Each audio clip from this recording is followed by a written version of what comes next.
Good evening and welcome to National Broadcasting News India tonight's news update. Here are the top stories. Trump says he wants to meet North Korea's Kim again. US President Donald Trump said Monday he hoped to meet again with North Korea's Kim Jong-un possibly this year as he held White House talks with South Korea's dovish new leader that got off awkwardly. Hours before President Lee Jae-myung arrived for his long-planned first visit to the White House, Mr. Trump took to social media to denounce what he called a purge or revolution in South Korea, apparently over raids involving churches.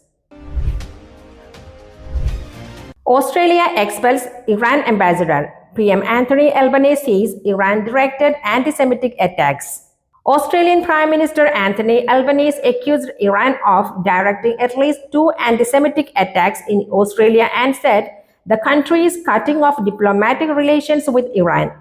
Mr. Albanese said Australian intelligence services had connected Iran to attacks on a Sydney restaurant and a Melbourne synagogue. Protests are rising against Israel's ongoing massacre of journalists in Gaza. Worldwide outrage is growing over Israel's continued mass killings targeting both journalists and healthcare workers. Yesterday, Israel attacked a hospital in southern Gaza, killing 5 journalists and more than 15 healthcare workers. Israel Security Cabinet to meet on August 26 to discuss Gaza. The Israeli Security Cabinet will meet on Tuesday evening in Jerusalem. Prime Minister Benjamin Netanyahu's spokesman said, with local media reporting it would discuss renewed negotiations for a ceasefire and hostage release deal.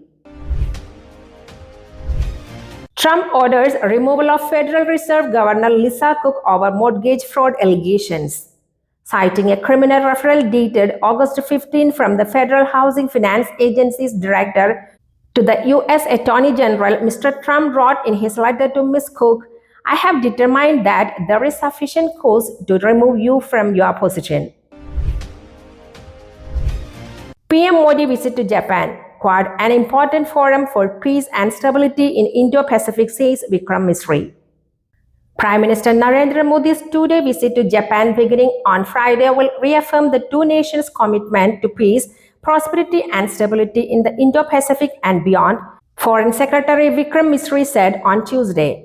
Peace and stability will be discussed during upcoming visit by Prime Minister Narendra Modi to Japan, said Mr. Misri during a press conference. Priyanka Gandhi Vadra joins Rahul Gandhi in Voter Adhikar Yatra in Bihar Sopul. Priyanka Gandhi Vadra joins Rahul Gandhi in Voter Adhikar Yatra, the 16-day yatra, which began on August 17 from Sasaram, that will conclude with a rally in Patna on September 1st after covering over 1,300 kilometers across Bihar. Monsoon fury, landslips, flash floods leave trail of destruction in Himachal Pradesh. Shops were washed away, buildings collapsed, highways were cut off, and residential areas were inundated as heavy rain triggered fresh landslips and flash floods at several places in Himachal Pradesh. Supreme Court offers death row convict facility in jail to grieve virtually for his deceased mother. The Supreme Court on Monday offered a grieving death row convict the facility to virtually participate in the 13th day rituals and prayers for his departed mother, rather than allow him to make the journey from a Surat jail to the Naxalite area of Buxar in Bihar.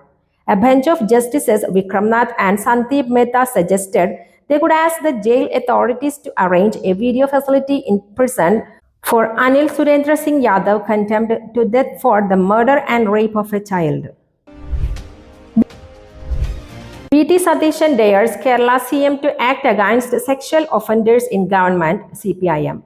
Kerala's leader of the opposition V.D. Satishan has dared Chief Minister Pinarayi Vijayan to follow Congress' example and act punitively against those facing accusations of sexual misconduct in the government and the ruling Communist Party of India.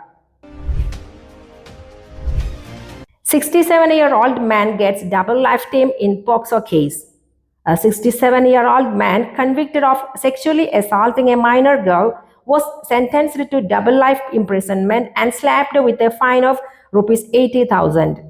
Avrachan, a resident of Totunkara in Pothanikkad, was sentenced by the Special Protection of Children from Sexual Offences Court at Muvatupura.